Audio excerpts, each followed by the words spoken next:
The settlement agreement is a legally binding document between an employer and an employee following a dispute, and the purpose of it is to resolve any potential or actual claim before it gets to the employment tribunal. At Stephensons, we act for both sides in these kinds of disputes, so for employees and employers, and we think that gives us a good insight into the types of arguments that either side are likely to put forward. Settlement agreements are a beneficial way of avoiding costly and time-consuming litigation, and really they give an employee the guarantee of an upfront payment without the need to gamble on whether a claim is going to be successful at an employment tribunal.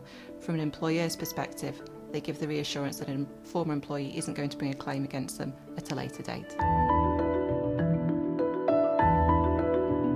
Typically, settlement agreements include clauses relating to payments, payment terms, claims to be settled, taxation and confidentiality, and they can also include clauses relating to post-termination restrictions, items of company property to be retained, and sometimes they do include a reference for the outgoing employee. Typically, settlement agreements are reached following a without prejudice or off-the-record discussion between an employee and an employer. The employee is then given a draft copy of the agreement and asked or should be instructed to take independent legal advice, and that's the point at which we come in.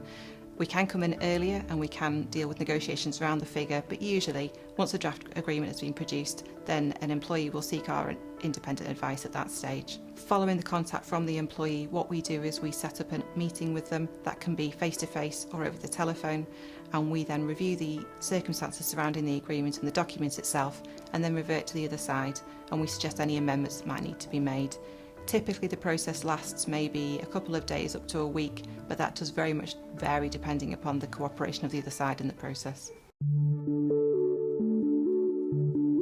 From an employee's perspective, they really need to know the rights that they're signing away, because these documents are often lengthy. They will restrict the activities of the employee after they leave the employment. And from an employer's perspective, they need to be sure that the employee has had that independent advice, because otherwise it doesn't prevent the employee from pursuing a claim at a later date. In the vast majority of cases, the employer contributes to the employee's legal fees. Now, that contribution can sometimes cover the whole cost of legal fees. It does vary depending upon the circumstances of the potential claim and the negotiations themselves. Sometimes an employee will want us to negotiate on the figure itself, and that will generally not be covered by a contribution from the employer for obvious reasons. There is a great deal of choice when thinking about which solicitor to instruct for a settlement agreement, but at Stephensons we've got a really experienced team and we really strive to get the best results for our client.